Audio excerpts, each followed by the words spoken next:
पुरानी यादों पर बेहद मुस्कुराते हैं। चलो आज आपको स्कूल का सफ़र करवाते हैं। स्कूल के सफ़र में आज आपको दोबारा बैठाते हैं उस क्लासरूम में जहाँ मजाक, मस्ती, पढ़ाई, लिखाई हर चीज़ थी।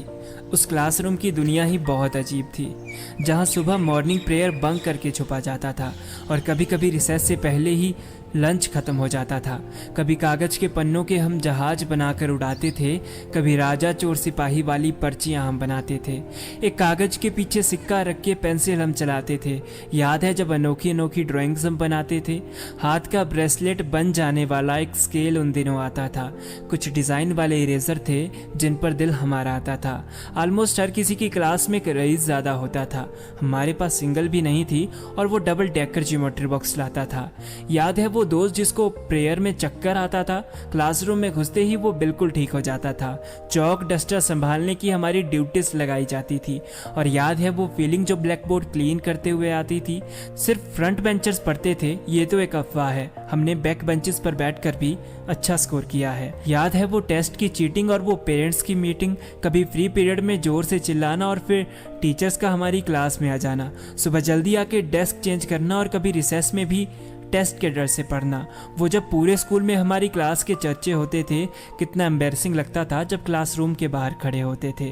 कभी क्लास में आके होमवर्क करना और कभी नोटबुक में देखकर बातें करना, इशारों ही इशारों में टाइम पता करना और क्लास में क्रश। एक्स्ट्रा पेन है क्या? याद है वो मोमेंट जब साला पेन ही गुम हो जाता था, या यूं कहो तो कोई दोस्त पेन चुरा लेता था। पता नहीं ये सबके साथ हुआ है या नहीं, मगर हमारी क्लास में पेन्स की बहुत चोरी होती थी। किसी के पास एक पेन नहीं होगा तो किसी के बैग में हर रोज 25-30 पेन इकट्ठे हो जाते थे। पेन तो फिर भी पकड़ में आ जाते थे, मगर तब थोड़ा मुश्किल हो जाता था जब हम दोस्तों के पेन का रिफिल बदल देते थे। कुछ लोग ध्यान ही नहीं देते थे, पर कई बार जब नया नया पेन आधा दिखाई देता था फिर शक हो जाता था और चलती थी पेन की चेकिंग। हर किसी के पेन का रिफिल निकाला जाता था और लड़ाइयाँ होती थी। इसका भी तोड़ निकाला था हमने।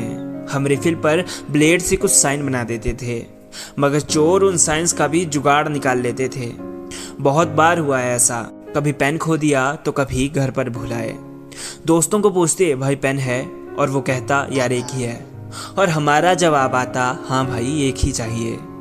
कभी कभी तो एग्जाम में भी पेन मांगना पड़ जाता था किसी और से।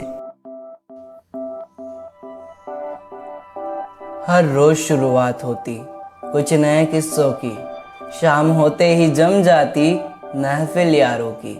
हॉस्टल से जाते वक्त कहा तो था फिर मिलेंगे, पर अब तो बस यादें रह गई है उन लम्हों की।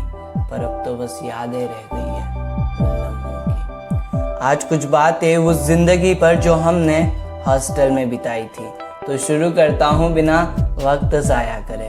पहला दिन तो मानो गुजारे नहीं गुजरता था, फिर कुछ दिनों में तो सब अपना सा लगता था। हाँ कुछ तो बात थी उन लम्हों में जहाँ हर अजनबी चेहरा अपना सा लगता था। घर का खाना हर रोज याद आता था और मैगी का खजाना हर दूसरे दिन खुल जाता था। अब पानी लेने कौन जाएगा, बस यही एक सवाल मन में रहता था। दिन गुजारना थोड़ा मुश्किल था, पर शाम का वक्त बड़ा ही हसीन था।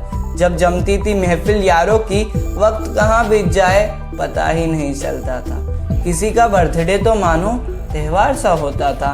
केक लाने का असली मकसद उसका चेहरा बिगाड़ना था, उसको पकड़कर नहलाना और मारना ये तो हमारे हॉस्टल का नियम होता था। एग्जाम आते ही सबका चेहरा उतर जाता था। पूरी रात पढ़ना ये तो बहुत ही आम होता था।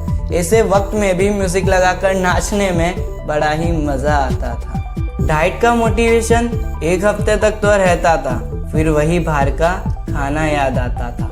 वैसे तो शांत नहीं रहता हॉस्टल, पर घर से फोन आया हो तो शोर और बढ़ जाता था। कोई नहाने गया हो तो उसको परेशान करना हक था हमारा। कभी किसी को नींद से जगाने में हाथ था हमारा। यूं तो हर वक्त बस मजाक मस्ती में गुजरता था, पर किसी के बीमार होने पर हॉस्टल घर सा बन जाता था। संडे हो खिलता है कमल कीचड़ में, तपता है सोना मैदानों में। सूरज को सारथी बना, पसीने का अमृत बहा, मेहनत का टीका लगा, अपने जज्बे का डमरू बजा। तभी बनेगा तू खिलाड़ी जो पड़ेगा 100 पे भारी।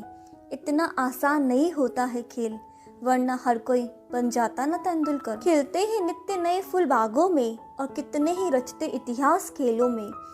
जज्बे और लगन से उतरते वो मैदानों में, बढ़ाते हैं गौरव देश का वो दुनिया में। खिलता है उपवन जब नई फसलें आती हैं और देश का सीना चौड़ा हो जाता जब जीत के कोई खिलाड़ी वापस देश आता है।